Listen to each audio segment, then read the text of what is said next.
KPBS On Demand is supported by the San Diego County Toyota dealers, presenting a new 2025 Tundra designed to combine performance and comfort with up to 437 horsepower and 10-speed automatic transmission. See your Toyota dealer. The San Diego County Toyota dealers. We make it easy.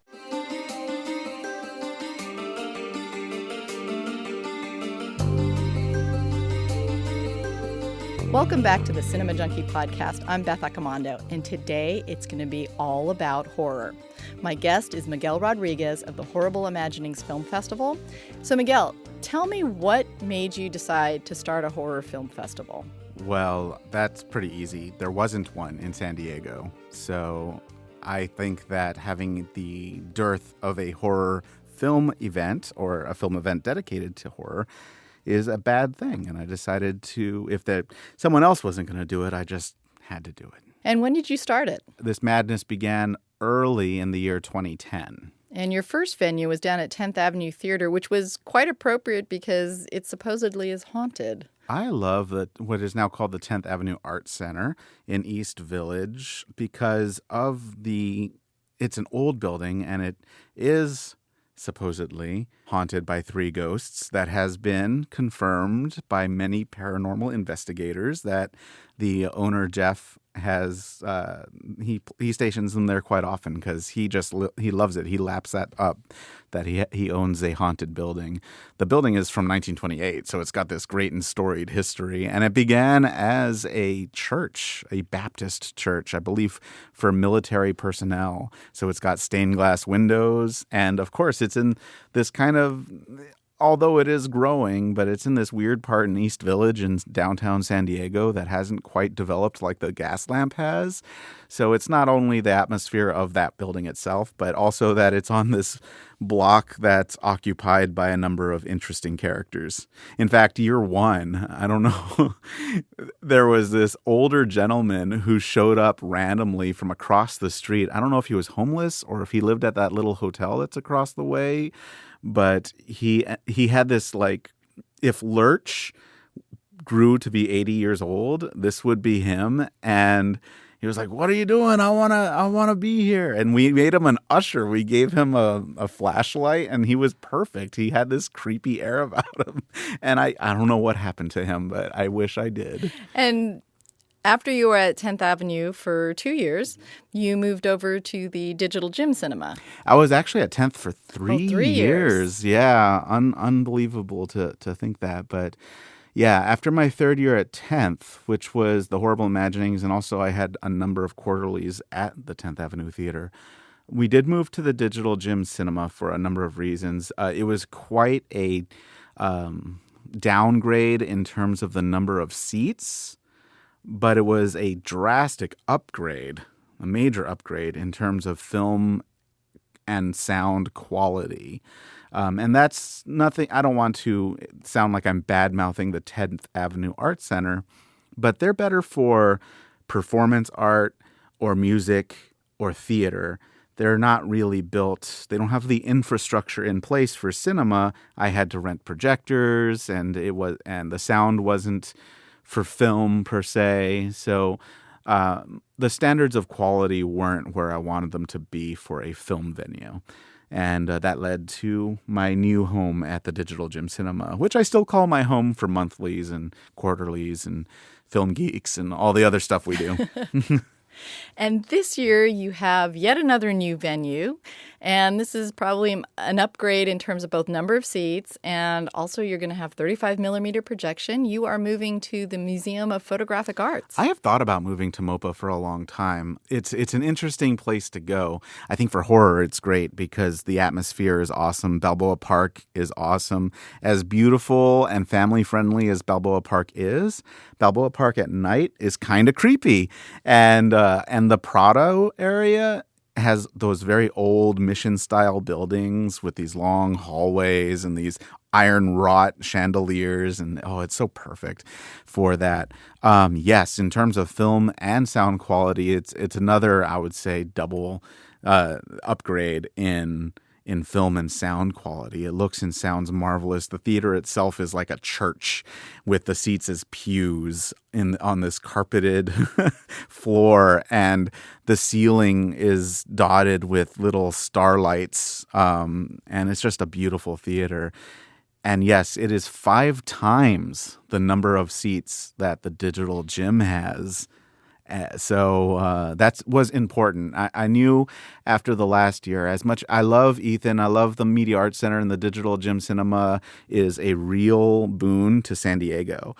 However, in 2014, we had to say no to more people than there are seats in that theater. And when I realized that, I said, I just can't do this here anymore. So the search was on for a new venue after that.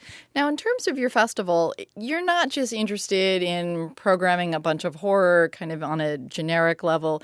You have a real mission statement in terms of what you want to say about horror and how you want to push the genre a bit. I think I'm very lucky. Somehow, I think it might be because I have an official podcast for the film festival. I think that's helped a lot. But the submissions I get, it's a huge number. This year, it was the biggest number it's ever been. We got 917 submissions from a total of 37 different countries.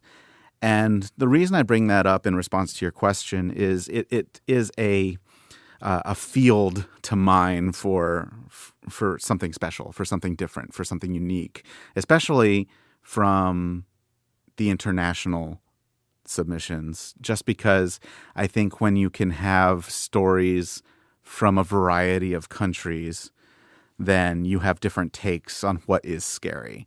And so, yeah, I'm much more interested in the things people are saying with these movies and how they are using them almost as a therapy to communicate what scares them. The best kind of scary movie comes from someone who is genuinely putting their fears into their work, whether that is, in a funny way or in a truly scary way or maybe a gross out way, or the wide variety of ways there is to communicate that. That's what I want to show, is that variety. And it's the thing about the horror genre, particularly when it comes to people who aren't as familiar with it, is the definition for it tends to be relegated to this really small box that can be very dull if that's all that you think of as horror and all that you consume as horror. And part of that is the fault of horror fans, I must say. But it's also because from a Hollywood standpoint, that's what gets made. If a Paranormal Activity gets made, then there are going to be 7,000 movies that kind of try to reclaim that formula that made so much money. And so that's why being able to appeal to the more independent artists for that, it yields a better product. And you're really determined to make people stretch their notion of what horror is, because horror also tends to be dismissed a lot as kind of a low genre, or it's a genre that Hollywood just invests in to make money. But there's so much more to it. And also you bring in on your podcast the literary aspects as well. Yeah, I mean, the thing about the horror genre is it's even saying the words horror genre, that's really marketing terms. And that's one of the reasons, even naming the film festival, I appealed to something outside the film genre. I went back to Elizabethan times and took a quote from Shakespeare for the name of the film festival. And part of the idea behind that was to show that people have been communicating fear and looking at the darkness for a really, really long time. This is not something that was invented with, Boris Karloff and Bela Lugosi. It's part of storytelling basically since humans have communicated stories. We've always talked about what we're scared of. Whether it's literature or performance art or film, it's all a way to for a variety of reasons, to talk about the darkness, whether it's because we want to prepare ourselves for something dark, or it might be because we are looking for a catharsis from it, or it might be because we need to exorcise our own demons. We have some darkness living in us, and that helps us to cleanse ourselves of those, which I guess is kind of cathartic in its own right. I'm looking for things that definitely elevate what people think of the genre as being, because there is a stigma behind it, especially since for the last 3 decades, since the 80s. I mean, if you think about prior to 1980, some of our greatest auteurs would take pun intended, take a stab at the genre. I mean, you'd have Polanski doing Rosemary's Baby, or you'd have Friedkin doing Exorcist, or you'd have Hitchcock doing Psycho.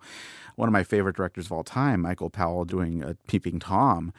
And it seems like after the influx of slasher movies in the 80s following Halloween and Friday the 13th, that seemed to be a time when more directors would distance themselves from the genre. I don't think we've seen anything like Stanley Kubrick doing The Shining in a long time. And I think we're barely now beginning to see that again from maybe not auteur directors who are well known, but there's a lot of talent coming from the independent levels doing the genre in a new and smart way.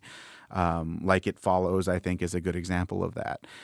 And I'm excited to see more of that kind of thoughtful work put into film. But you're also someone who kind of gets upset when there are these auteur directors like Polanski or Hitchcock, and people resist calling some of their work horror. Like, oh, maybe let's not call it horror, let's call it a thriller, or let's call it a psychological drama, to kind of distance them from, quote unquote, the horror genre. Yeah, I just think that's intellectually inferior. It's a means of trying to mold a label that is, in my view, ultimately meaningless in order to make oneself seem smarter, in order to make someone okay with the fact that they enjoy this particular film. When ultimately, and that's why it's like I almost want to keep away from the word horror just because it has so many immediate connotations for people where they want to do that. Like everybody wants to do that. Even Friedkin is like, The Exorcist I did not make a horror film. Yes, you did, man. and that's why sometimes you don't listen to the author either. You just have to pay attention to, well, what's on the screen. And The Exorcist is definitely fitting my definition of what I would deem appropriate to be screened at my film festival. And that is admittedly more broad than a lot of people would choose, because what I'm ultimately looking for is quite simple. Was the filmmaker or filmmakers, writer included, were they trying to understand something dark about humanity when they were making their film? That's really broad. And, how well were they able to communicate that?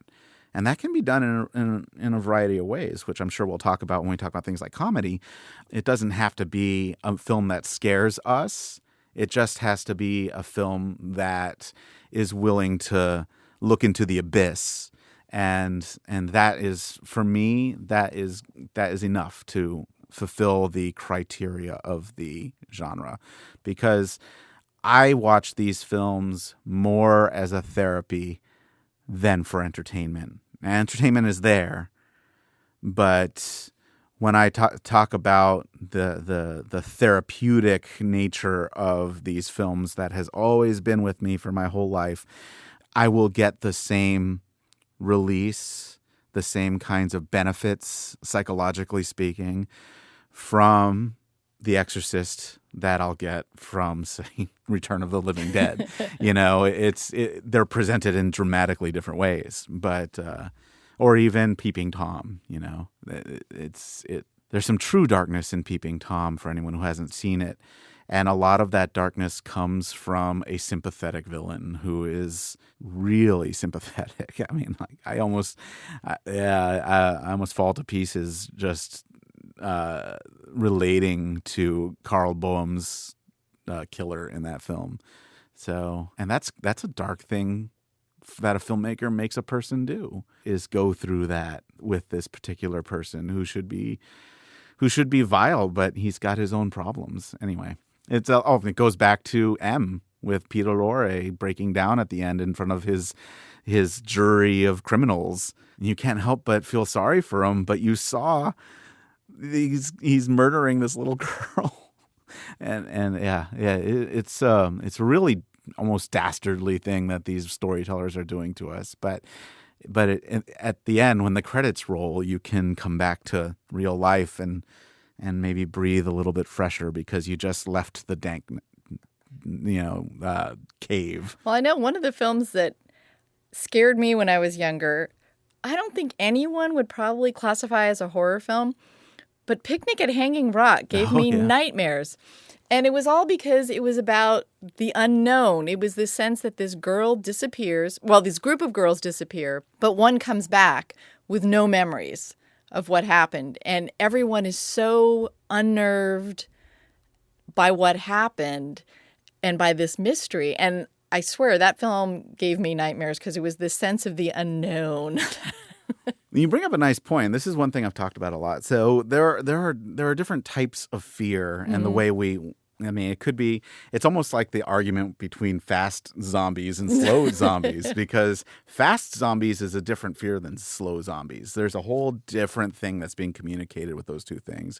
And that's why the argument as to which one's better is just stupid. But what you're talking about is dread. Yeah. You're talking about anticipation. You're talking about not knowing. It's like I recently talked about, this is like when you have to go to the dentist. Once you get there and the drill's hitting your tooth, like it's not great, but it doesn't live up to what you were anticipating. That's kind of like what that is. And the dread is the hardest thing, I think, to instill in people. I think that's tricky, and it takes some filmmaking chops. It takes some sleight of hand, and it takes knowing how to push people's emotional buttons. That's why It Follows for me was so successful. Yeah. It's been a long time since I was in a theater and my eyes are darting to every corner of the screen because of the dread that was building up. And this thing goes way back. I think one of my favorite philosophers or thinkers on this is an author from the Romantic period in the 1900s named Anne Radcliffe. And what's funny about this is she wrote a treatise, and it was Terror versus Horror, which is funny because her definitions of those words don't match our definitions of those words. The words themselves have metamorphosed over time, but her definition was terror was dread. Terror was the thing, the anticipation, the build up to the final ordeal. Horror was Jack the Ripper has slashed the prostitute and now her guts are all over the street. And her feeling on the matter was that terror is far more powerful, or how she would put it, it leads us more toward the sublime. And I agree with that in a lot of ways. I think it engages your imagination more. It does, because it's kind of why I prefer, seeing Godzilla as a man in a suit versus something like Pacific Rim with the hugely expensive special effects. Because for me, the man in the suit, I have to contribute my imaginative power toward bringing that to life. And my participation in that transaction makes it more intense of an experience for me. I feel like such an old man talking about CGI these days. But for me, if the effects are too quote unquote realistic, the movements are too realistic, then it's kind of doing that work for me. And it's not as entrancing as like American Werewolf in London was. So in that same kind of notion, the dread pulling your imagination, you're not just seeing the gut spilled on the sidewalk, but you're being led through the dark alleyway and you don't know what's going to happen, and your brain starts playing for you all the possibilities of what is coming. Your participation in that transaction is is something that I think is far more powerful and far more likely to engage me in the kind of cathartic and therapeutic release that I'm looking for in the first place when I see these movies. So, yeah, I agree with that 100%. We're getting really philosophical here. But well, we are talking horror, and we don't get to talk that all the time. No. Now, with your festival, one of the things that you make a real effort to do is it's not just about new horror films. Mm-hmm. You have a component of making sure that we look back to see some of the classics. So this year, what have you chosen as kind of your old classic titles or the repertory? Yes. You're right. The mission statement is also about exploring what the genre has to offer. And we can't just get that from new things. We also have to see what has come before. What are our roots? What are our forefathers? And this year, I went back pretty far for one of them. Oh, and we have 35 millimeter, and I'm almost going to I'm so excited. But I'll start with Bluebeard because, this film is pretty rarely seen. In fact, everyone I talk to is like, have you seen Bluebeard? Have you seen Bluebeard? And almost universally, I get a no. But it was directed by Edgar Ulmer. I think about a year ago, maybe a little more, I got to meet Edgar Ulmer's daughter, Ariane Ulmer, and his biographer, Noah Eisenberg, because they were in town promoting the biography that Noah wrote, which is called Edgar G. Ulmer, a Filmmaker at the Margins. And I got to interview them for my podcast, and we ended up having dinner at Noah's parents' house in La Jolla, and it was just a lot of fun. But I've always been a big fan of Edgar Ulmer, mostly because of the ones that everybody knows: The Black Cat, his only studio film, and Detour, his noir film, which is one of the best films ever. But he's got this really insane filmography. I'd seen some of them, like The Man from Planet X and Beyond the Time Barrier, some of the kind of more schlocky sci-fi kind of things. But it wasn't until I read Noah's biography and got to really look at, this crazy life that Edgar Ulmer had lived after moving here from Eastern Europe. And the filmography is insane. It has educational videos and his ethnic films. He made a couple of black films for the black audience, like Moon Over Harlem. And it's wow, because you're an outsider, because he had been essentially blacklisted from the studio system, he started looking for work and was essentially an outsider director, but he still had this amazing Eastern European flair for his filmmaking. There's a real art to what he was doing that he would bring to this crap, his Poverty Row films. And in a lot of ways, this is back in the 40s that we're talking about. So this is the godfather of what we consider independent cinema, back before Ed Wood or anything like that. Except Ed Wood, sorry guy, he genuinely didn't have any talent, and Edgar Ulmer did. And so it's great. And when I knew when I talked to his daughter that I'm going to do not only an Ulmer film, but a panel about his life, about this insane director, and so we did. And I have Noah. I'm flying Noah in, and Ariane is coming to have a panel about. And we're calling the panel "Edgar Ulmer, a Filmmaker at the Margins." And we'll have clips from some of the films, and I'm really excited about that. Before showing Bluebeard, which stars John Carradine, classic horror icon, played Dracula, even was remembered by Joe Dante years later and played an old drunk in The Howling. In this, he's like a debonair puppeteer, and he does these great puppet shows. He performs opera with puppets, and he sings, and it's so awesome. But he's also a serial killer, and it's a really good film, and dark. It came out in 1944, which is 10 years after the enforcement of the Hays Code, but it still manages to get pretty dark. So I can't wait to show that. Let's hear a little bit from Bluebeard. The sound quality may not be great on this, but what cuts through everything is John Carradine's voice. What's the matter? Lucille's puppeteer. Lucille? So you're Bluebeard. Who said so? Marquette. Lamartine told you. And you believe what Lamartine told you? No! I almost hate to play that clip because it feels almost like a spoiler because you know something bad's about to happen.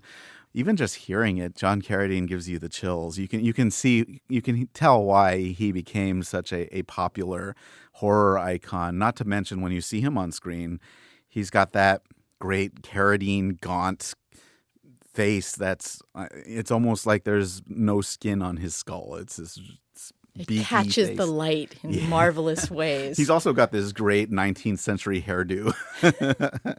It's a lot of fun. The costumes are also really good.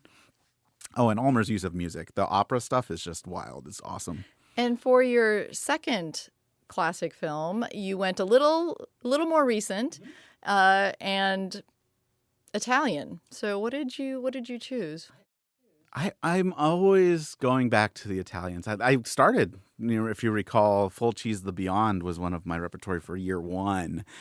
I don't know if I've done another Italian one since then, but I wanted to show that again. The Italian horror of the late 70s to the 80s is probably some of my favorite stuff. It is, someone described it once as hallucinatory horror, and I think that's very apt. Fulci says, I'm just making nightmares for the screen. There is no plot. And while that's sort of not totally true, it is indicative in that it doesn't try too much. The reason I'm talking about this is there is a very real kind of pattern that one gets from this type of era of Italian horror, this kind of filmed nightmare, these hallucinations, these weird happenings, and it was a definition. It was like an era with these greats like Dario Argento and Fulci and the like, and that era kind of died in the 90s. It came almost to a sputtering halt. But one of the last great ones, and truly superb, is this film from Michele Soavi called Della Morte dell'Amore, or in the U.S. it was released as The Cemetery Man, with a very young Rupert Everett, who of course went on to Hollywood and did some other films. But this one it's exactly what one looks for when someone is obsessed with Italian horror, which is this art house feel almost. The colors are just out there, very Mario Bava, and the camera work is excellent. But the the story is totally outlandish, and in this one I think is based on comics. But it's a zombie film. It takes place in a fictional town called Buffalora, and Rupert is a cemetery man, the titular cemetery man, and he knows that after a certain number of days or after a week that the people who are buried come back, and it's part of his job to lay waste to them.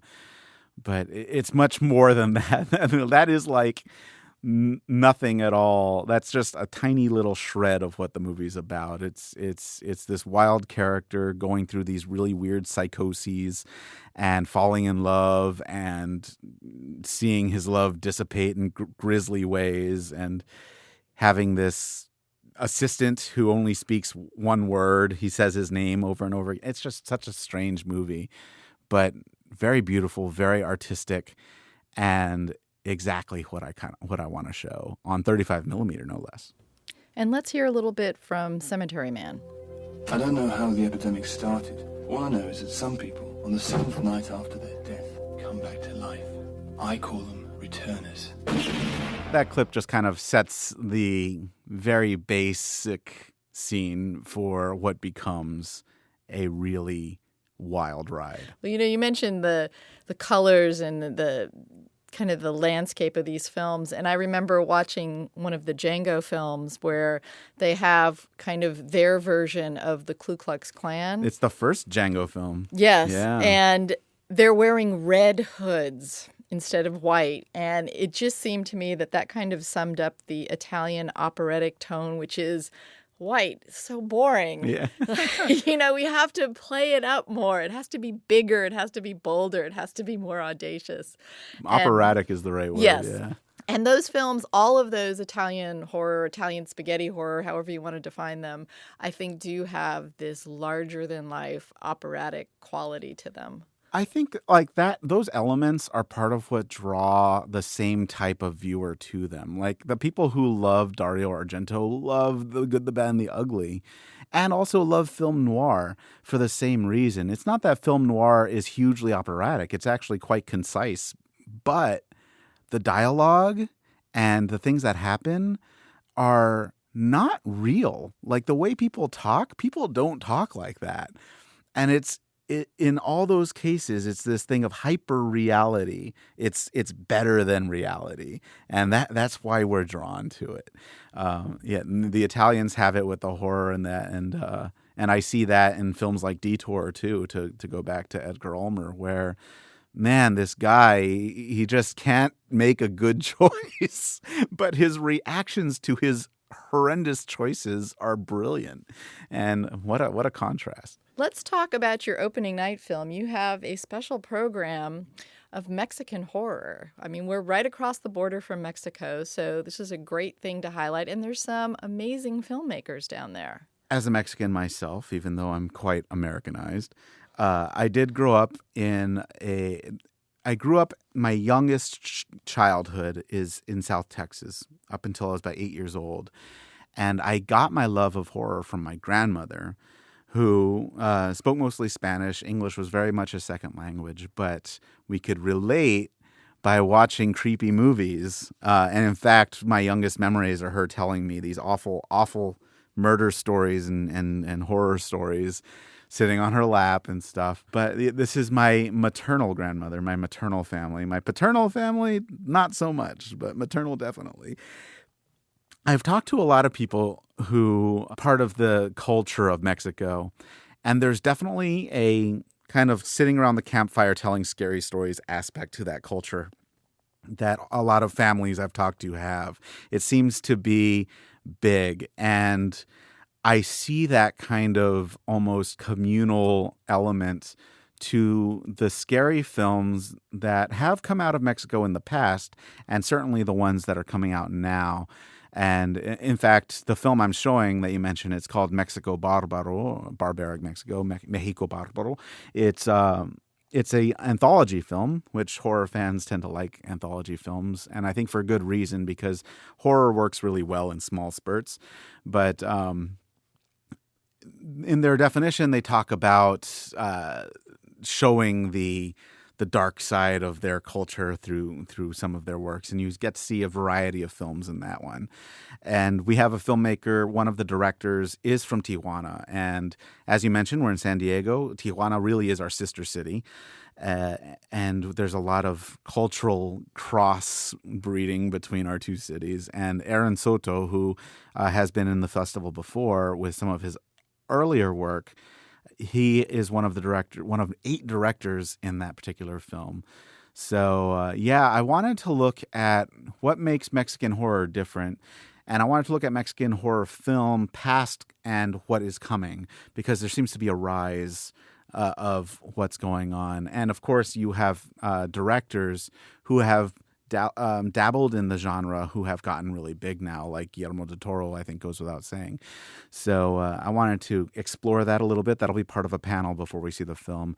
And we have 3 very different filmmakers. 2 of them were directors on Mexico Barbaro, Aaron and Gigi Salguero, who is another one. She is from Mexico City originally and is experiencing this kind of big, I think she's going to get very big.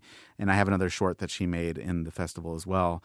But I want to get her take on it. And also another filmmaker who I've showcased before, Mauricio Chernovetsky, who's got a kind of a mishmash of cultures in him, but also from Mexico City. And I showed his feature film Styria in the past. We're showing a short film he made called Dos Gatos right before the panel to kind of get us started. And we're going to talk about the parts of Mexican culture and how horror is unique from Mexico.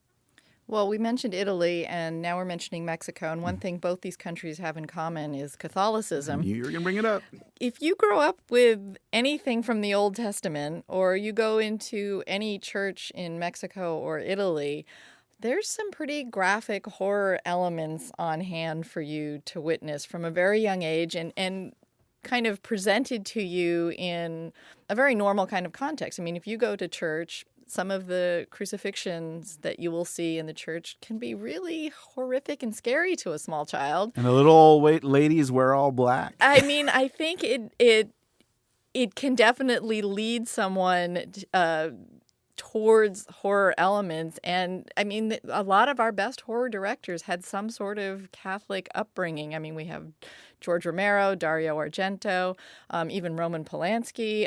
These are all people who somewhere in their background had some sort of Catholicism, which I think, and it's not a criticism of Catholicism or anything like that, but I think that those horror elements exist in there and kind of color your perceptions and can lead you in a direction to become a good horror director. I think so too. And especially in Mexico and in Italy, the imagery is far more gothic than here. Yeah, it's not, rosy-cheeked Jesus stroking a lamb. It's a very emaciated man pierced by spears, nailed to a cross in a much more realistic manner. And graphic depiction. And my father was a Roman Catholic priest before he met my mom, and we did a lot of traveling because my dad likes to travel when I was younger. And to save money, a lot of places that we stayed were in churches and with the diocese, and it was the ones that were like in Southern California and South Texas were terrifying. I hated these little bare rooms with these awful pictures, and it was really scary. I think some of like my scariest I saw a ghost moments were staying in places like that. So yeah, I think it's the perfect atmosphere, and you're right. I mean, there's another director, Juan Moctezuma, who did this great film called Alucarda, which is it's part of this subgenre that people tend to call nunsploitation, but it takes place in a convent where the devil has taken over, and these nuns and Mother Superior are praying, and the set design is just terrifying. These crazy ghoulish depictions on the walls. Just it looks like it's carved into the stone. Such strange imagery that comes from, and that's from Mexico. So, and I believe his daughter works at Mesa College. Yeah, so it's kind of interesting. Okay, we talked about some films from across the border. You also have a showcase of local San Diego filmmakers. Yes, every year. Every year I do a local showcase, partly because as a film festival that has roots in this community, I started it here because there wasn't one here. The fact that San Diego is the place for this film festival, it makes me feel like I want to reach out to anyone who is making films here and give them a venue for their work.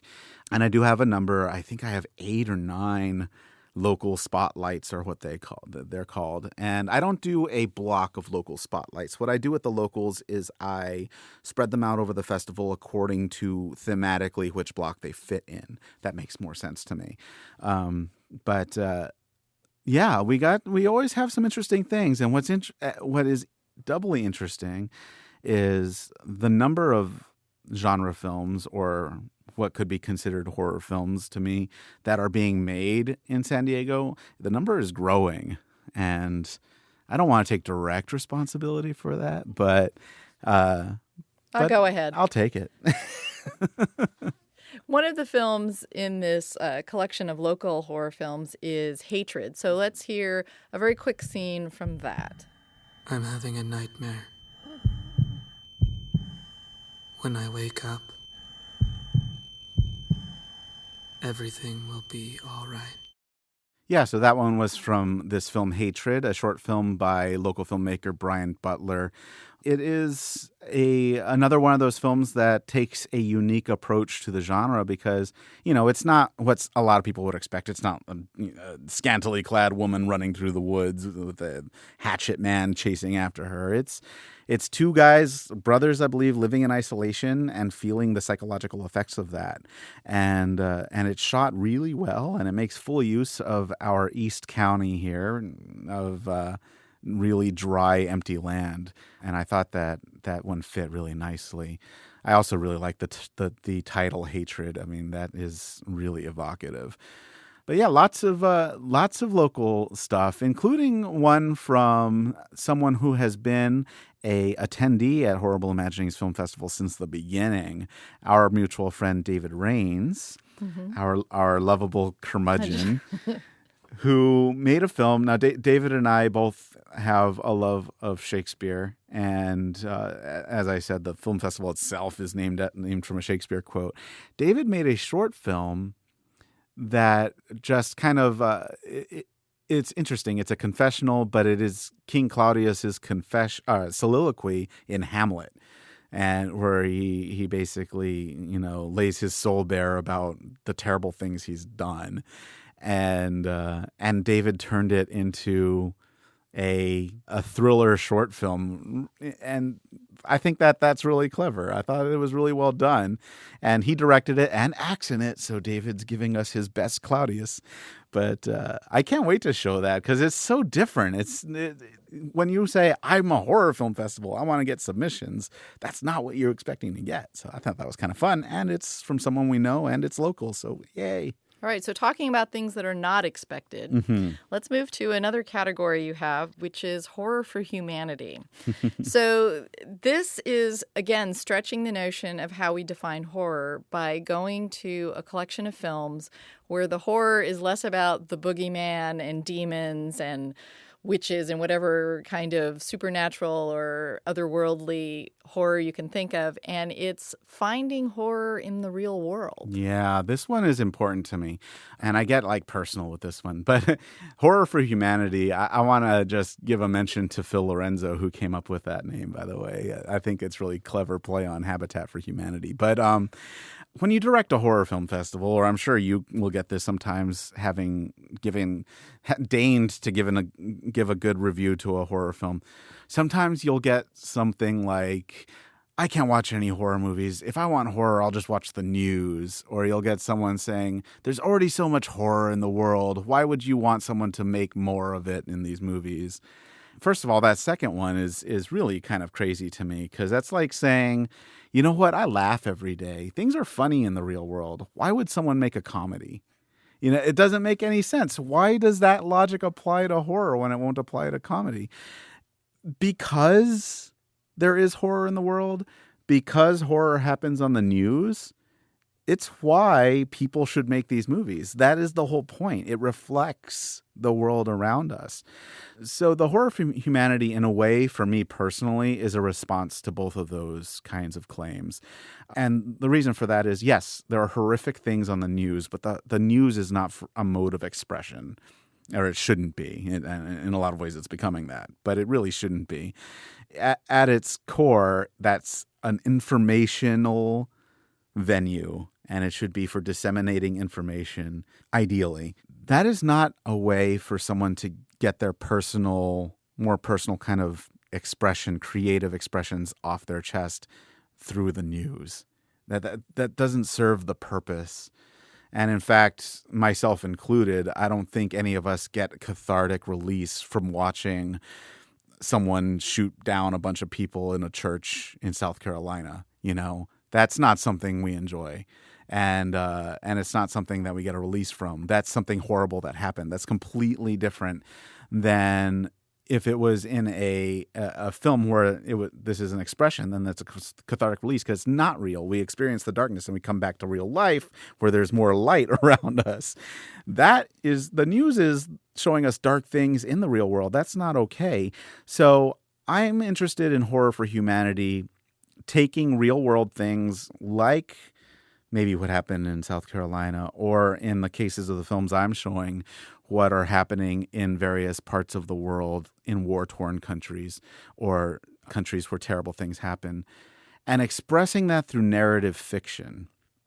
So these aren't documentaries, but they are filmmakers who have experienced terrible things, who have seen terrible things, and have used that to fuel their creative expression and perhaps get some catharsis for themselves, exercise some demons for themselves, and hopefully through that have an audience be able to get the same kind of thing. Narrative expression, narrative fiction serve a different purpose than documentary, and they serve a different purpose than the news.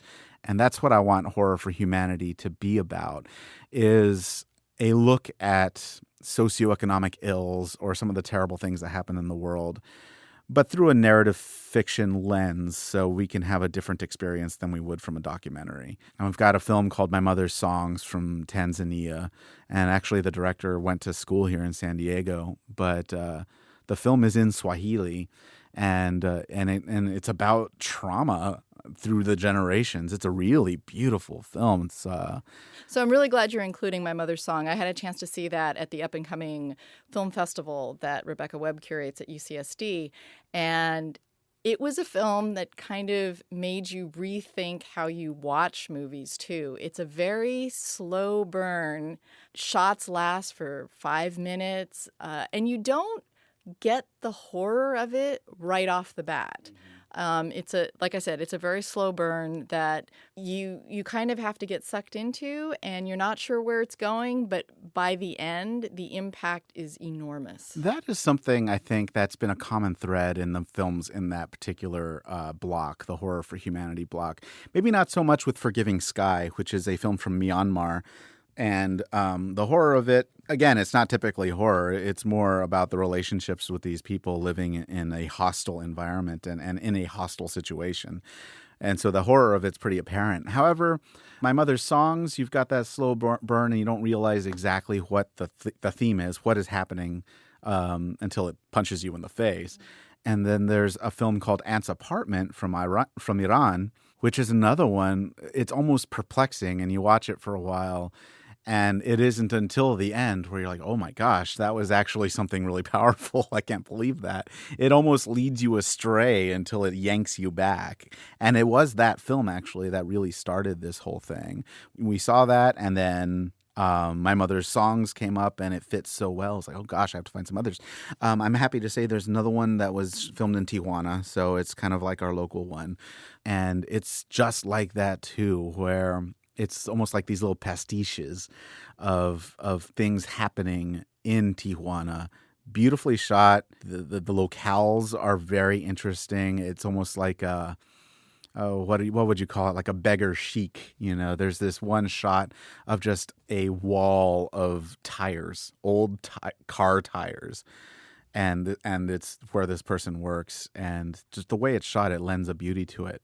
But then again, by the time you get to the end, you realize what the film's actually about, and that one will especially be meaningful for people here because I'm just going to say it's about human trafficking, and that's something that, well, KPBS has talked about a lot. It's something that we have a problem with in San Diego, and it's a powerful little short too.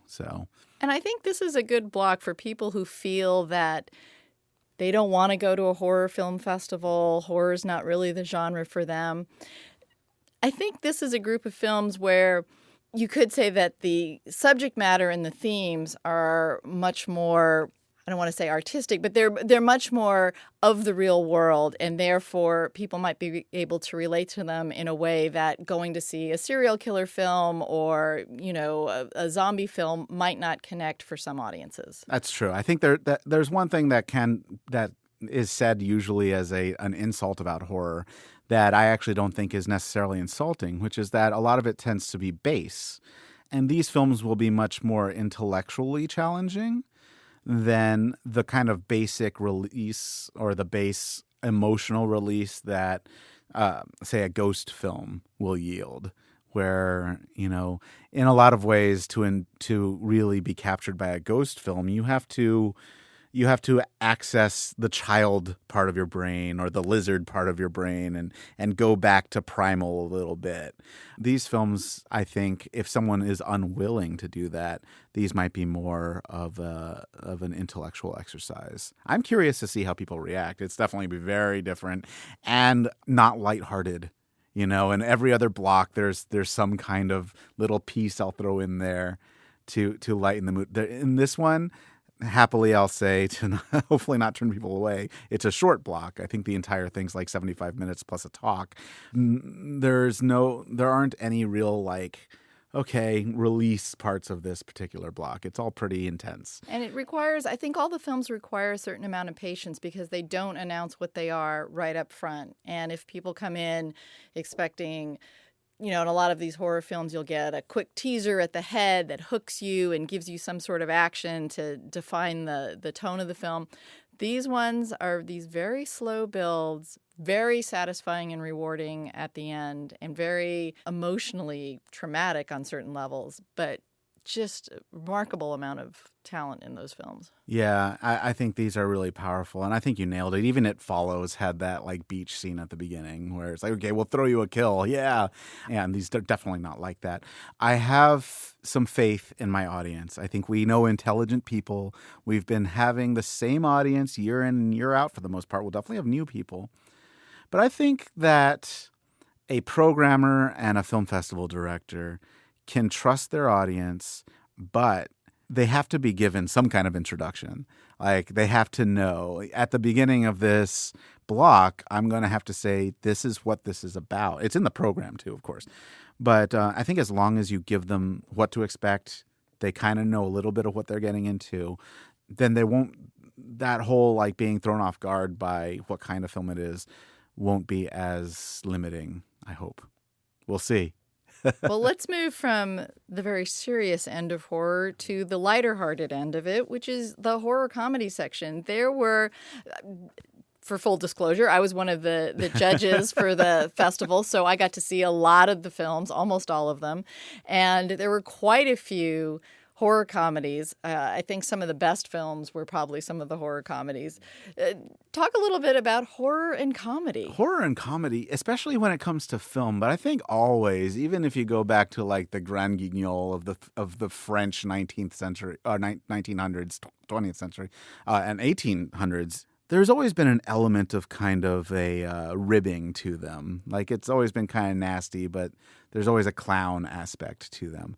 There's something about horror and comedy that go together. I say like peanut butter and jelly in a way, to be cliche. But we just showed Abbott and Costello Meet the Mummy. And the Abbott and Costello films for a while there with the monsters really struck a chord because the two go together so well. Even Bride of Frankenstein, probably one of the best examples of comedy used together in a horror film to such great effect. And then some of the most memorable horror films like Return of the Living Dead, Send More Paramedics. You know, the comedy has always been a thing. And so laughter is always a great release for tension. It is. So when you get driven to that extreme by a horror film, if you give in to the fear, you go one direction. Mm-hmm. And if you try to disperse that fear and tension, you tend to release it through laughter. And it's been rough programming this because there are comedic films in other blocks because of that whole tension release thing. But I did want to give a particular block to the horror comedy. I think, especially since some of the horror comedies are very much more comedic with dark elements rather than a horror film with comedic elements. That's a completely different thing. There's something else I noticed, and I really noticed it this year when putting together the horror comedy block. And it seems to me that the same kind of animal brain in us, like if we want to get rid of all politeness, the same kind of primal, evil animal lizard brain in us that wants to see the horror film with the crazy, mean things also gets a real laugh out of seeing terrible things happen to other people. Like, there's something funny about that. Well, Samuel Beckett said there's nothing funnier than someone else's unhappiness. So. Exactly. Or Mel Brooks, the master of comedy. Tragedy is when I cut my finger. Comedy is someone falling in an open sewer hole and dying. You know, there's a part of us that laughs at other people's misfortune. And it's really not polite, but it's there. We can't deny it.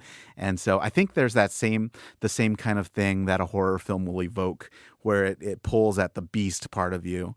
Comedy does that too. The other thing about horror and comedy that they have in common is timing is everything. With comedy and horror, timing is everything. So we were talking about the dread earlier. It's all about the beats that you place to pull someone in for that dread. And that's really hard to do. Same with a good joke. You know, there's nothing worse than an unfunny comedy. Nothing is worse than that. Nothing more horrific. But totally different nature. Totally different, yeah. Well, you know, it's funny talking about this because Wes Craven just passed away. And I went on a marathon of watching a bunch of his films, and I saw Wes Craven's New Nightmare, which ends with the reading of a script of the New Nightmare film. And there's a point in the description where it says something, and a group of people are watching, and they don't know if they should scream in terror or burst out into laughter, something like that. And so, you know, I think very obviously horror directors understand that there's sometimes a fine line between what's terrifying and what's hilarious. I think that's so true, especially a good one like Wes Craven. For as varied as his filmography is in terms of, you know, how brilliant it is, I do think as a man, as a storyteller, he really understood people, and he would understand that fine line. You know, that's why you get a movie like People Under the Stairs, and then another movie like the original Nightmare on Elm Street or The Serpent and the Rainbow. Very different things. But People Under the Stairs is hilarious. Or Shocker. Shocker's just ridiculous. And it's funny. I was just writing a review for They Live, which is a satire on Reaganomics in part. And People Under the Stairs, you could also say that the two lead characters are Ronnie and Nancy on a certain level, and that film is as much a satire on the Reagan era as They Live. And it was odd watching both of these films back to back. That would be a great double feature, actually. I mean, what a great shot at the end of People Under the Stairs, spoiler alert, where the house finally goes up in flames and the money comes raining down on the neighborhood. Yeah, that's all. Trickle-down theory. Yeah, exactly. You just have to pull it with... That's good stuff. Would you want to mention any particular highlights or shorts that are favorites of yours? Maybe we can single out for someone. Gosh, there's so many. It's a really awesome year for programming and a lot of great quality. There's a film from the UK called Bunny, which is a psychological thriller for those people who like those tags. And there's just something about Bunny where it's two actors in a house, so it's as concise a storytelling formula as you can get. And claustrophobic, but the entire story is reliant upon the power of the performances, and the performers are very good. And also about, I don't want to give anything away other than the source of the psychosis of the villain in it, the antagonist in it, is something really original. It's a really original idea, and it's a really original form of crazy that I haven't really seen before. And both because of the actor and because of the source of her crazy, leads to this idea of the notion of the sympathetic villain. Like, you can't help but feel for this person, even though she's doing some really terrible things. So, and she pulls it off so well, just making you kind of relate to her a little bit. But I really like that film. Let's hear a little bit from Bunny. What made you try online dating? Well, a couple of my friends were doing it. Met the odd fruit cake. But most of them found someone normal, so I decided to give it a go. What about you? The same. Wanted to find somebody. So do any of those friends know that you were here to see me tonight? No, no one knows.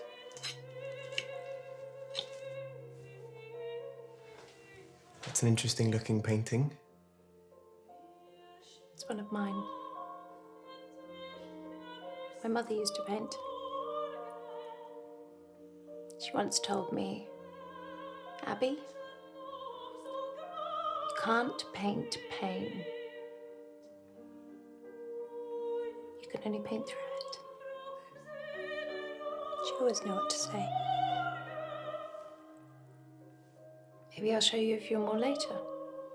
Unless, of course, you're married and have to get back to your wife. Now, one of the interesting things about Bunny as a submission is the filmmaker actually submitted 2 versions of their film, the full-length version, which is still short, 30 minutes, and a shorter version. And in seeing both of those, obviously for me, the longer one was far more interesting and unique. But it's interesting that the shorter version kind of conveyed a different sort of story, and it felt like the filmmaker might not have had enough confidence in their full vision. When I got the 2 things, that is something, a feeling you kind of get is like, On the other hand, I can see why. I mean, there's a certain, I would say, ill-informed level of astuteness to that, because a lot of film festivals, when they see a 30-minute running time on a short, they'll say no right away, and I understand that. But I'm also really fascinated, because if you ask me without seeing a film, it's like, okay, I have a filmmaker who made a 15-minute version and a 30-minute version. Which one do you think is going to be better? I would almost universally say the 15-minute version. You know, cut that crap out, cut it down. And even you and I have this conversation. It's like, guys, if you would just chop your movies running time. Most of the ones that did not get in are films that had good elements but did not know their limitations. Yeah, it's the editing booth that kills it. Almost all the time for a movie that's almost there. Yeah. But this is the exact opposite. Yeah. This is an outlier because the 15-minute version, again, great performances, great cinematography. I love the score, but the 15-minute version loses some of the unconventional qualities of the 30-minute version. And some of the really powerful aspects of the third act that we get in the 30-minute version are absent from the shorter version. So, I mean, the 30-minute version, it is rare that I'll say, okay, I have a film festival. I have 20 hours of time. I've gotten 4,000 hours of content. My first gut instinct is to take shorter films. That way I can give more variety, more filmmakers a voice. If you give me a 30-minute version, you're taking the voice away from 5 people, maybe, potentially 2 people, 3 people, depending on the lengths. And so it better be pretty darn good. It better be pretty exceptional. And this one fit the bill. I kind of almost would tell the director is Adam Awney. I want to say, man, have faith in your product but yeah, I also don't want to accidentally give him bad advice if someone will take the 15. But I want audiences to see the 30-minute version. Longer one. That's the thing. It would be a shame if someone saw the shorter one. Yeah, because they wouldn't get the same experience. Well, and I think they wouldn't appreciate the filmmaking skill as much. You're right. I mean, because not just the filmmaking skill, but the storytelling skill. Yeah. Because the complete version of that is a really fulfilling story. And you're right. I was like, Adam, people need to see the 30-minute version. Take that short one off of there. As soon as I saw the 2, because I think I watched the short one first. You saw, yeah. And then watched the longer one. Immediately after I did. Yeah. Because I emailed you. I was like, look at these 2. And I was angry because I felt like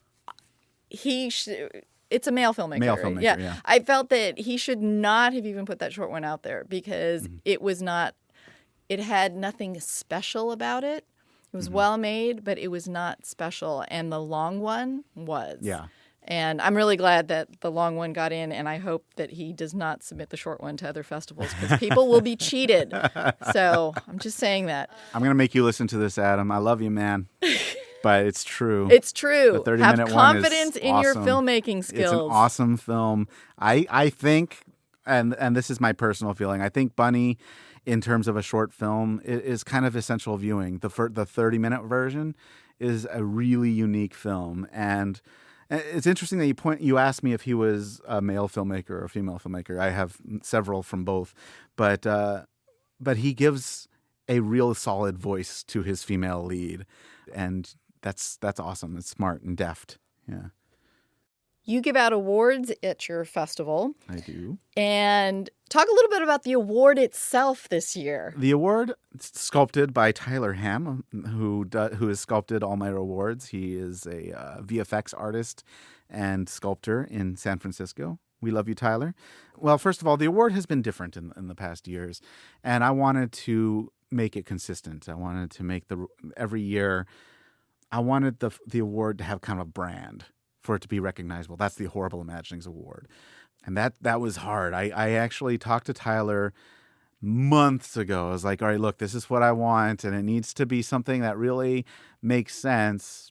And we got to talking, and we talked about, the Macbeth quote for the title, and we were both like, oh, witch. It should be a witch. And I wanted it to be 3 witches. It ended up being just one, just because of sculpting logistics and how much money a 3-witch trophy was going to cost me. But so it's a witch at a cauldron, of course, double toil and trouble. I like calling it my Toil and Trouble Award because making movies is a lot of toil and trouble. Yeah. So it's a witch stirring a cauldron, and I love it. And it works because I love those 3 witches, darn it. Now, in terms of your categories, one category that I'd like you to define a little bit is you have a Best Monster Show. So what would make a film fit into the Best Monster Show category? Well, this is one that took some thought. So for the short films, and the reason I didn't do this for the feature films as well is simply there are just more short films. There aren't enough features to justify that split. One category would just have one movie. But so the short film for Best Short Award, I decided to split into the Monster Show one and Dramatic Short. And the reason for that is, even you as a film critic, I'm sure can relate to this. You have to access a different part of your brain and think about a movie differently depending on the type of movie, especially when you're trying to put it in a category of best. How can you take a movie like The Smiling Man, which we're showing, which is in the Child's Nightmares block, and it's a little girl facing this kind of demon, pure evil, and compare it to something like Bunny or My Mother's Songs or The Huckster. There's just, it almost feels like it's unfair to the judges, and it's unfair to compare. It's like apples and oranges, what those 2 types of films are trying to do. Well, it would be like having somebody vote between Rosemary's Baby and Shaun of the Dead. Exactly. It's not the same thing. It's very hard to place one above other when the filmmaking skills are both on very the level. Very high, yet the tones and the impact and everything about them are going in such completely different almost directions. Against your wishes, you want to say, well, of course Rosemary's Baby, right? They have to be judged on different merits. That's the way I need to really say this. The type of film that would go in the Monster Show, the more traditional, what people think of horror, actually, in a lot of ways, it needs to be judged on a different set of criteria and merits than the more dramatic ones, or the ones that are a little more realistic, or the ones that have a different tone. And so that's why I split those, because of that nature of them. I don't think it would be fair to The Smiling Man or to El Gigante or any of the other monster ones to put them up against something like My Mother's Songs or like The Huckster, or Bunny. It's just a different type of film. Yeah, and I think they require different filmmaking skills. I completely agree. Mm-hmm. You have some other categories that are kind of more expected. You have Best Makeup Effect and Music. Let's hear a little bit from one of the films that's nominated for music, and this is Ghost Train. Do you hear that? Here, what? Listen. So Ghost Train was directed by an Irish director named Lee Cronin. This is one that actually didn't get immediately submitted to me. I saw the poster for it. And I thought the poster was outstanding. And I emailed him. I was like, I have a film festival. Can you submit? And he did. He submitted. I shouldn't admit that, but I'm going to admit it anyway. It's a really great ghost film. And actually, ghost film might be even a misnomer. But another one with a solid acting in it. Steve Wall, in fact, is one of the actors in it. I believe he's in History's Vikings show, and he is one of the nominated for Best Actor in a Short for the film festival. But that's another film that it pulls you with the music, and it pulls you in a kind of not very overt way. It's not this bombastic kind of music. In the clip we just heard, you just get the classic horror trope almost of, what was that? Did you hear something? I think using sound and music as part of the story like that is really cool. It's like Godzilla. The roar for Godzilla was done by the composer, Akira Ifukube. When those two things merge, it really is nice. Well, and I think in a lot of good horror films, the music and the sound effects are not always readily separated, and they work very well together. And in the recent film It Follows, which we've mentioned a few times because of recent horror, this is one of the better ones. And the sound effects and the music just commingle in ways that go to build that sense of dread in a marvelous way. You can't sometimes you don't know what is the sound of actually what's happening to this person or what is just the musical cue. And if you can't separate them, because a musical cue, once you get to know what the musical cue is like, it kind of diminishes the impact because you learn to expect. And expectation is not something you really want with horror. But you're right. The melding of the two is really nice. In Ghost Train, it is really nice too.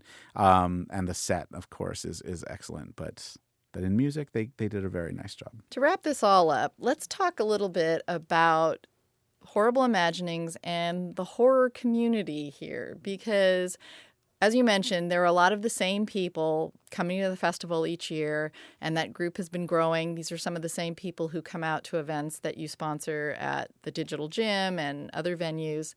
So do you feel that part of your goal is to help nurture and build this horror community? That was my goal from the beginning with the podcast even, was I had just moved here. I've only lived in San Diego since 2009, which after all we've been through together is just really weird to think about.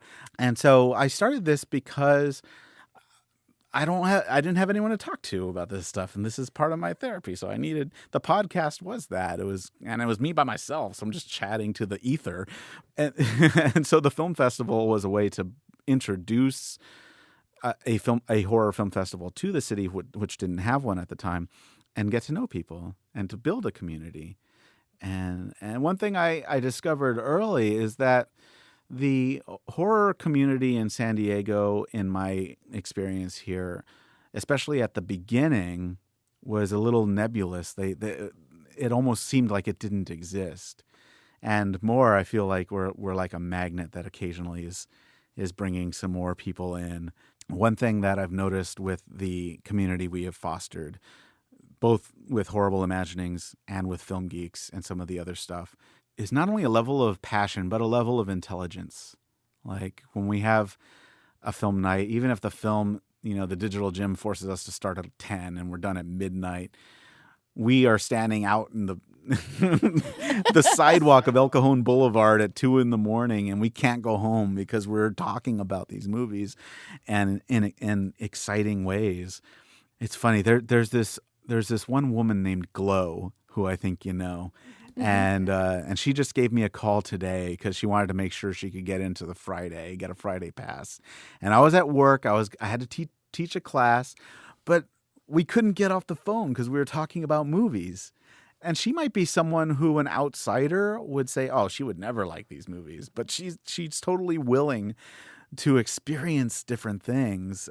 And that's what I love. I love the fact that, I got an interview with San Diego Downtown News and another one with a newspaper in La Jolla. And both of them asked me about the demographic, expecting me to say teen. But our demographics very much are like late 30s to late 50s. Like most of us are not teens. Most of my audience are not teens.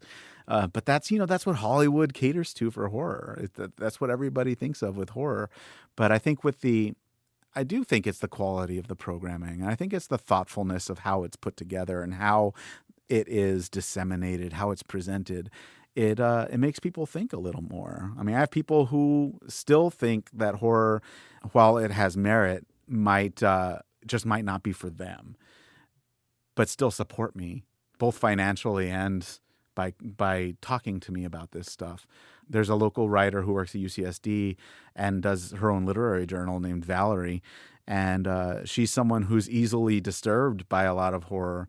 She likes some of the more goofy stuff we show, but she's so supportive, like in a huge amount of ways. So I think it is something that even for someone who is not used to this kind of thing, the way that we have built and fostered the community and the way that we have expressed the terror has made people who would normally turn their back on it curious and come toward us instead. And I love that. That's my whole goal. And this year you've kind of partnered with some local filmmakers. I did.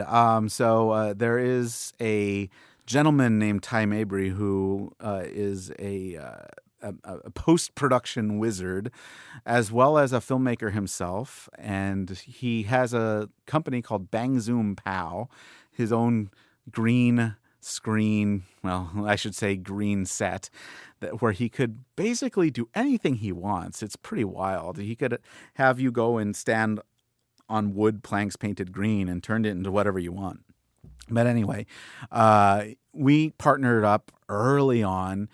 I met with him. He had 6 fully fleshed out written scripts that he had done and here's what I was really impressed with at the beginning is he said, I went on your website and I read your mission statement and I read the about page and I wrote these scripts based upon what you said that you wanted to do as far as showing different types of horror.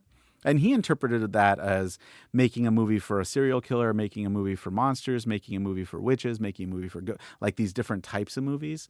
And I thought that was really cool. And he had like storyboards, everything. Man, all right, you go for it. He made a really awesome trailer for us. And 2 of the movies are out and available. One's called Serial Killer, one's called Monsters on his Vimeo page. And they're also going to play in the interstitials and some of the intermissions. And Witches is out this week, I believe, which I'm really excited for. There are 2 more on the horizon. We have some interesting actors in Witches. Double, toil and trouble.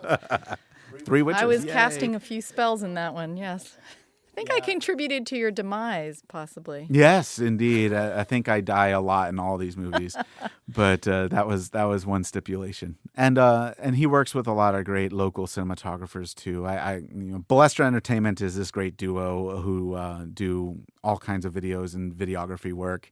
And Ray Gallardo, of course, is another one we've worked with. Oscar Velasquez is another one. So, yeah, building a film community.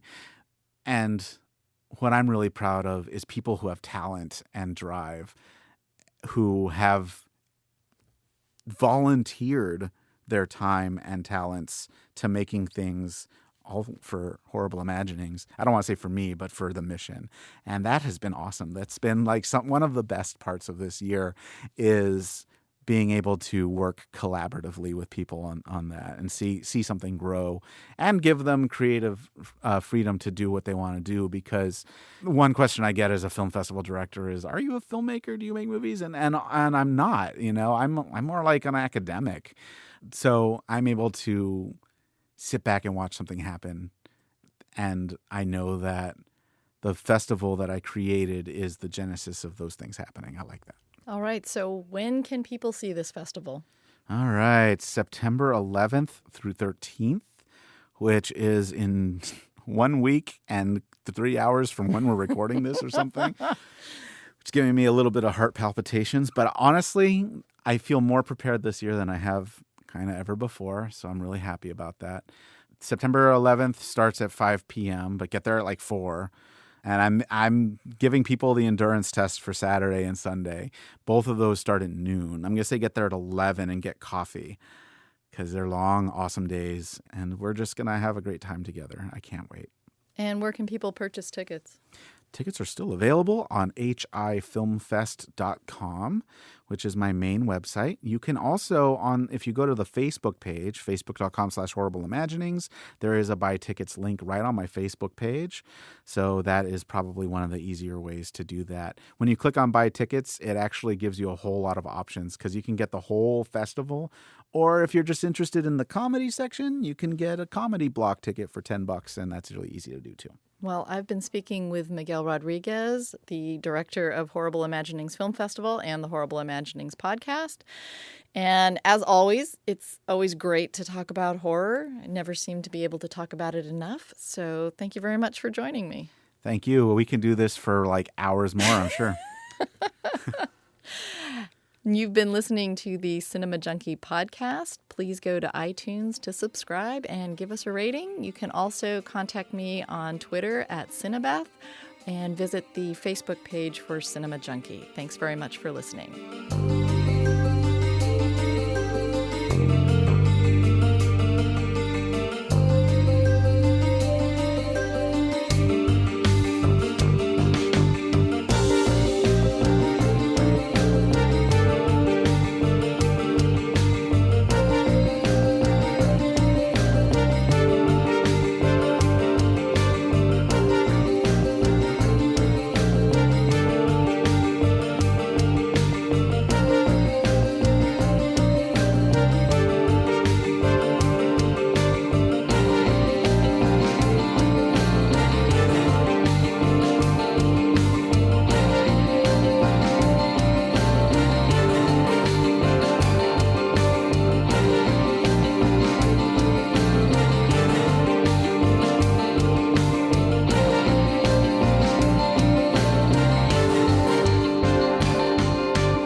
KPBS On Demand is supported by the San Diego County Toyota dealers, presenting the new 2025 Camry with refined design and performance. Visit your local Toyota dealer to learn more about all the features the new 2025 Camry offers. The San Diego County Toyota dealers. We make it easy.